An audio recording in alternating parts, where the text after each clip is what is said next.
결과적으로는 그걸로 광고주들이 돈 아끼고 돈 더 벌 수 있게 의외의 결과가 되게 많이 나오고 또 예기치 못했던 인사이트를 얻을 수 있기 때문에 되게 재밌는데, 국룰이라고 하잖아요. 우리나라 기업기관 국룰은, 안녕하세요. 저는 웹앱 통합 광고 성과 분석 솔루션인 에어브릿지를 만들고 있는 A1180의 대표 남성필입니다.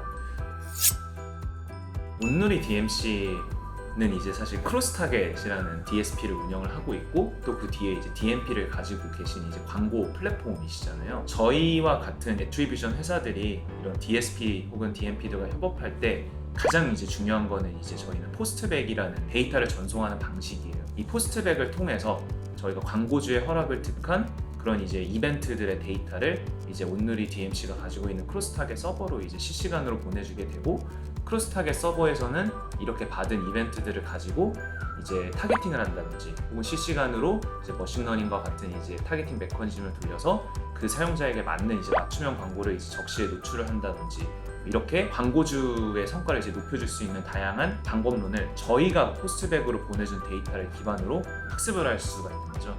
그래서 기본적으로 저희와 같은 애트리뷰션 툴들과 이런 DSP는 이제 뗄래야 뗄 수 없는 이제 그러한 협력 서비스라고 말씀을 드릴 수 있고요.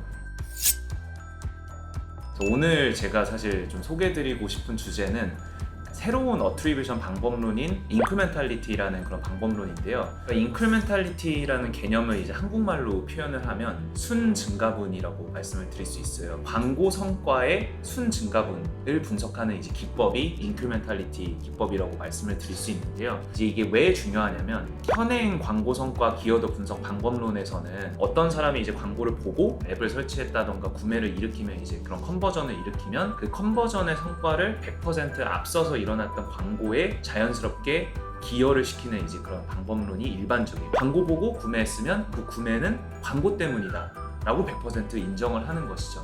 근데 이제 이렇게 되면 사실은 되게 다양한 문제가 생길 수가 있는데, 예를 들어서 브랜드 파워가 되게 센 기업들이 있을 수 있잖아요. 코카콜라라든지 아니면 이제 삼성이라든지, 이제 이런 기업들은 기본적으로 사람들이 광고를 안 해도 물건을 살 수 있는 이제 어느 정도의 가능성을 이제 깔고 있어요. 그런 것들을 저희는 이제 베이스라인이라고 하는데요. 그렇기 때문에 실제로 광고를 했을 때 성과가 100% 광고 성과라고 말하는 것보다는 원래 그 사람이 살려고 했던 어떠한 마음이 광고로 인해서 어느 정도 증대됐는지를 그 증가분만큼을 평가하는 게 이제 옳은 평가 방식이라는 거죠. 저희 에어브릿지가 가지고 있는 차별점이라고 말할 수 있는 건 저는 크게 세 가지라고 생각을 하는데요. 하나는 이제 웹앱의 광고 성과를 통합적으로 분석을 할 수 있다. 두 번째로는 검색 광고에 대한 키워드 레벨의 실시간 분석에 강하다.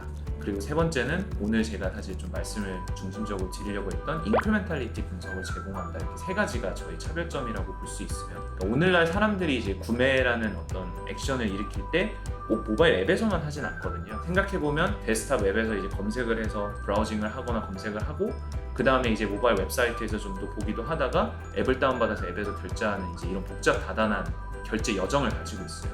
그러다 보니까 어떠한 광고의 성과에 대해서 저희가 앱은 앱대로, 웹은 앱대로 이렇게 떨어져서 분석을 하게 되면 사실은 그 분석의 정확도가 극대화될 수가 없다는 거죠. 그래서 에어브릿지는 웹과 앱을 통합해서 분석함으로써 더욱더 이제 정확한 분석 결과를 줄 수가 있다는 점이 있고, 우리나라 이커머스 광고주들은 키워드 광고를 되게 많이 하시잖아요. 그러다 보니까 이제 키워드 단위로 성과를 실시간으로 분석하는 게 되게 중요하고, 그런 점을 저희는 제공을 하고요. 가장 마지막으로는 이제 그 광고의 순 성과의 그 증가분만큼을 측정하는 기술인 인크리멘탈리티 기술을 저희가 광고주들께 제공을 해드리고 있습니다. 이게 웹앱 통합 분석을 하려면 웹 사용자의 쿠키 데이터와 앱에 있는 사용자의 광고 아이디나 디바이스 아이디와 같은, 여기서 말하는 디바이스 아이디는 이제 애플로 치면 이제 IDFV 같은 값을 말하는 거고요. 이런 값을 이제 다 통합을 할 수 있는 아이덴티티 통합 엔진이 있어야 되는데, 저희 같은 경우는 이제 그 아이덴티티 통합 엔진을 되게 오래 전부터 계속 관리를 해오고 있고, 하루에도 지금 저희가 몇 천만 건 정도의 아이디가 실시간으로 저희 그 아이덴티티 통합 엔진을 통해서 광고주 내에서 이제 결합이 되고, 또 그게 나아가서 광고 성과의 정확도를 올리는 데 사용이 되고 있습니다. 광고 그 성과 분석 방법론에 있어서 크게 두 가지 문제가 있다고들 얘기를 해요. 하나는 이제 라스트 클릭의 문제예요. 광고를 사람들이 이제 뭐 한 번 보는 게 아니라 쭈쭈쭈쭈 여러 번 보고 그 다음에 이제 컨버전을 일으킬 텐데, 여태까지는 가장 마지막 클릭, 가장 마지막 조회에만 광고 성과를 이제 부여하는 방식으로 성과 분석이 이루어지고 있었다는 것이죠. 그래서 이게 라스트 클릭 방법론이고요. 그리고 두 번째 문제가, 결과적으로 어떤 사람이 광고를 보고 앱을 설치하거나 구매를 했으면 그 사람이 원래도 광고를 보지 않았어도 특정한 전환을 일으킬 확률이 어느 정도는 있었을 텐데, 그게 이제 사실은 0이라고 가정이 되고 100%다 이제 광고의 성과로 이제 인정이 된다라는 이 두 가지가 되게 오래된 광고 성과 방법론의 문제점 혹은 한계점이라고 말씀을 드릴 수 있어요. 이제 인크리멘탈리티 방법론과 항상 같이 오는 방법론이 멀티터치 키워드 분석이라는 그런 성과 분석 방법론인데요. 멀티터치 키워드 분석은 어떤 사람이 여러 번 광고에 노출이 됐거나 몇 번씩 이제 클릭을 한 경우, 그런 이제 터치 포인트들을 여러 개에 대해서 성과를 어떻게 배분해 줄 것인지에 대한 문제를 해결해 주는 게 MTA, 멀티터치 분석이고요. 인크리멘탈리티 분석은 그 사람이 광고를 보지 않았어도 뭔가 전환을 할 확률에 대해서 계산을 해서 광고 성과가 얼마만큼 그 증가하였는지에 대한 그냥 그 증가분만큼만 광고의 성과를 인정하겠다는 게 바로 인크리멘탈리티 분석 방법이에요. 그래서 저희는 사실 이 두 가지 방법을 다 적용을 하고 있다고 볼 수 있고, 그 중에서도 저희가 좀 더 관심 있게 보고 있는 거는 그 순 증가분만큼을 어떻게 계산할 것인가. 이제 이 부분에 저희는 조금 더 저희 회사는 관심을 많이 가지고 있습니다. 저희가 이 인크리멘탈리티를 계산하는 방법은 당연히 이제 머신러닝 기술을 사용을 해가지고 계산을 하게 되는 것인데, 그냥 쉽게 설명을 하면 광고를 안 본 사람과 광고를 실제로 본 사람 간의 그 차이를 저희가 비교 분석을 하는 거라고 보시면 될 것 같아요. 광고를 안 본 사람이 있을 것이고 광고를 본 사람이 있을 것인데, 그 차이를 이제 비교를 할 때 있어서 단순 비교를 하는 게 아니라 머신러닝과 각종 통계학적인 분석 기법을 사용해서 조금 더 스마트하게 그 차이를 분석을 하면 되게 신기한 게 뭐냐면, 이렇게 분석을 해도 라스트 클릭 방법론에서 크게 벗어나진 않아요. 근데 분명한 거는 라스트 클릭 방법론에서 조금 더 과다 계산된 그 만큼이 얼마인지를 이제 정량적으로 측정을 할 수 있게 되는 거죠. 인크리멘탈리티 이런 방법론이 광고주한테 무슨 유익을 줘야 되잖아요. 그럼 그 유익이 도대체 뭐냐? 가장 첫 번째로는 이제 브랜드 파워가 되게 강한 회사들이 있잖아요.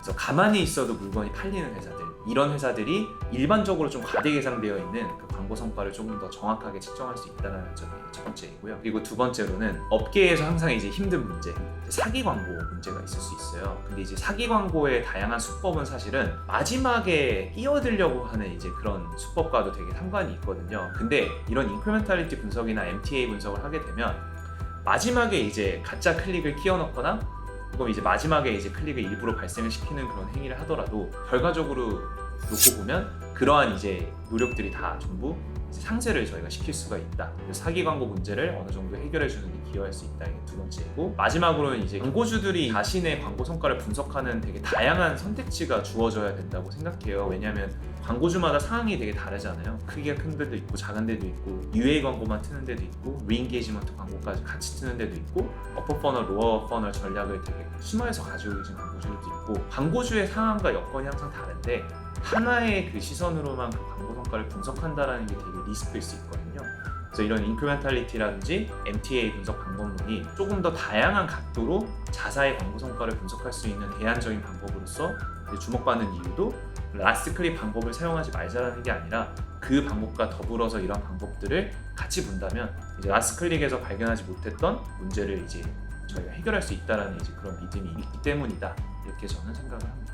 저희 에어브릿지라는 그 솔루션은 기본적으로 광고주들이 그냥 가지고 있는 돈을 최대한 효율적으로 쓰실 수 있게끔 그걸 도와드리는 게 저희의 미션이에요. 그래서 인크리멘탈리티를 하는 이유도, 광고주들이 라스트 클릭 방법론 안에서 사실 제일 MTA나 인크리멘탈리티와 다른 게 바로 룩백 윈도우예요. 그 기여 기간을 분석하는 방법인데, 국룰이라고 하잖아요.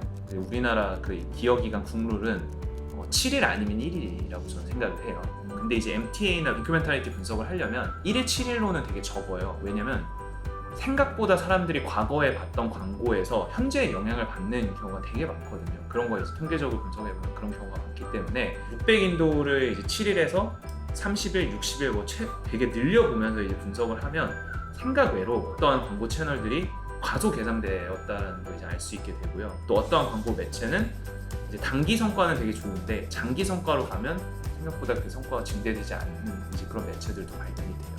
저희가 흔히 이제 어떤 광고를 얘기를 할 때 다이렉트 리스폰스라는 말을 이제 얘기를 하거든요. 이제 그 얘기는 어떤 광고를 봤을 때 즉각적으로 반응을 해야 되는 형식의 광고가 있다라는 얘기예요. 그래서 대표적으로 게임 광고가 그렇죠. 게임 광고는 사실은 되게 그 반응하는 리액션 그 타임 주기가 되게 짧아요. 그래서 보고 바로 설치하는 경우가 거의 더 많거든요. 제가 사실 여기서 말씀드리는 사례들이 이제 대부분 커머스에 관련된 사례들이에요. 근데 커머스 회사에서 항상 이제 있는 논쟁 중 하나가 제품이 좋아서 산 거냐, 광고가 좋아서 산 거냐, 이 두 가지의 이제 항상 그 논쟁이 있는데요. 아직까지는 많은 광고주들이 어쩔 수 없이 제품이 좋아서 즉각적으로 그 제품에 대한 광고를 보고 구매로 이어졌다라는 다이렉트 리스폰스 식의 광고를 많이 생각을 하세요. 그러다 보니까 이제 자연스럽게 룩백 윈도우를 짧게 설정을 하시는 게 오히려 결과를 보수적으로 잡는다고 생각을 하시는 경우가 많거든요. 오픈마켓이나 상품의 가짓수, 스큐가 되게 많은 회사들은 생각 외로 광고의 효과가 장기적으로 그 사용자에게 영향을 미치는 이제 그런 사례들이 많고요. 그래서 그런 것들을 이제 머신러닝 모델로 좀 더 분석을 제대로 해보면 1일로 잡는 게 오히려 부정확한 분석을 하고 있다라고 결과가 나올 수도 있어요. 프로그래매틱이나 에드테크나 마테크 관련된 주제에 대해서 더 많은 대담자들을 많이 모셔와 주셔서 저도 모르는 주제에 대해서 많이 알려주셨으면 좋겠고요. 푸똥푸똥 채널 많이 사랑해 주십시오. 감사합니다. 푸똥푸똥 채널 구독, 좋아요 부탁드립니다.